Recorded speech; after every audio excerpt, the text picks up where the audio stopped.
Hello' guys welcome জনাইছোঁ মোৰ Ranju kitchen ব্লগলৈ। কি খবৰ আপোনালোকৰ? ভালনে? আশা কৰোঁ সকলোৱে ভালে আছে। আজি আপোনালোকৰ ওচৰলৈ এটা খুব ধুনীয়া কেঁচা আমৰ জেলি লৈ আহিছোঁ। আশা কৰোঁ ভিডিঅ'টো চাই ভাল পাব আৰু এদিন নিশ্চয় এনেকৈয়ে বনাই ৰাখিব। আহকচোন মই কেনেকৈ বনাইছোঁ চাওঁ। মানুহজন গৈছিলে সাপ্তাহিক বজাৰলৈ, তেওঁ আনিছিলে চাটনি খাবৰ কাৰণে কেঁচা আম, আৰু মই বনাই ৰাখিলোঁ আমৰ জেলি। আৰু ধুনীয়াকৈ ৰুকনি এখন ল'লোঁ আৰু তাতে মই এনেকৈ ৰুকিছোঁ, কিন্তু এখন সৰু ৰুকনি আছিলে, সেইখনত বহুত মিহি হোৱা দেখি মই ডাঙৰ ৰুকনি এখন ল'লোঁ। এনেকৈ ডাঙৰকৈ এনেকৈ ৰুকিছে আৰু চাওকচোন ইমান ধুনীয়াকৈ ডাঙৰ হৈ গৈছে।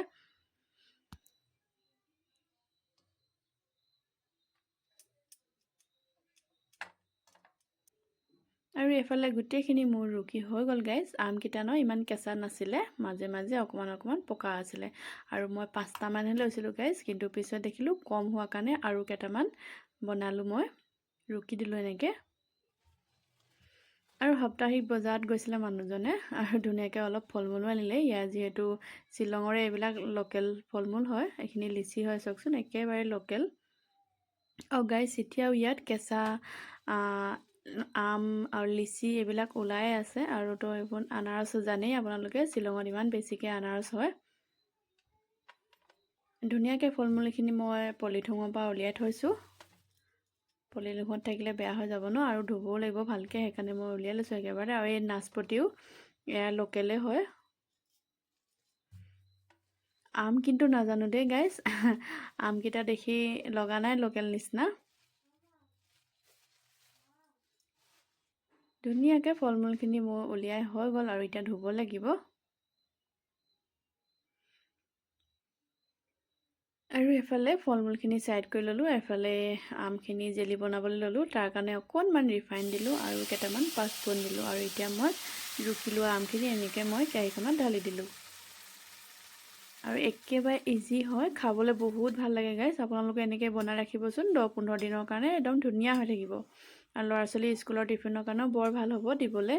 আৰু ঘৰত যদি আলহী আহে পুৰি বনালেও দিব পাৰিব। ধুনীয়াকৈ মই লৰাই ল'লোঁ। ইয়াতে অকণমান নিমখ দিছোঁ।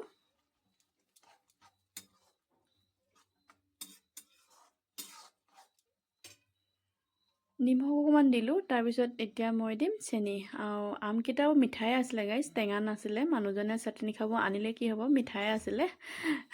তাৰপিছত মই অলপ বেছিকৈও চেনি দিলোঁ, যিহেতু চেনি দিলে অলপ বেছি ভাল লাগে জেলিত। চেনিখিনিও এতিয়া গলিবলৈ অলপ দেৰি ৰাখি দিলোঁ। আৰু ইয়াৰ ওপৰতে মই অকণমান দিম ধনিয়া মছলা, আৰু এতিয়া গৰম মছলা অকণমান দিম। আৰু অকণমান যোনটো জ্বলা হয় যে, সেই অকণমান দিছোঁ ৰঙা কাশ্মীৰী লাল মিৰ্চি পাউডাৰটো, ঝালটো দিছোঁ, তেতিয়াহে অকণমান মিঠা জ্বলা চব একে লাগিব, খাই ভাল লাগিব।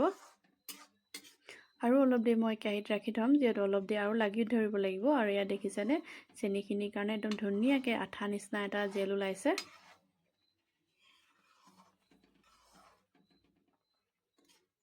আৰু হৈ গ'ল। এতিয়া মই গেছটো বন্ধ কৰি দিওঁ। দেখিছেনে গাইজ, ইমানেই ইজি, আপোনালোকেও বনাই ৰাখিবচোন এনেকৈ। বাৰু এতিয়া কেঁচা আম শেষেই হ'লগৈ আৰু আমাৰ ফালে, তথাপিও যদি পায় ন এনেকৈ বনাই ৰাখি থ'বচোন।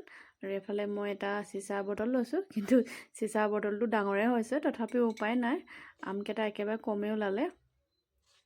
মই ধুনীয়াকৈ ল'ৰাটোৱে ভাল পোৱাৰ কাৰণে অলপ বনাই থ'লোঁ, আৰু অলপ মই চাটনি খাব ৰাখি দিলোঁ, সেইকাৰণে মোৰ অলপ কমেই হ'ল বাৰু। আৰু ভিডিঅ'টো লাইক শ্বেয়াৰ, চেনেলটো ছাবস্ক্ৰাইব কৰি দিব গাইজ। নতুন এটা ভিডিঅ' লৈ আকৌ আপোনালোকৰ ওচৰলৈ আহিম। আজিলৈ আহোঁ, বাই বাই, ধন্যবাদ।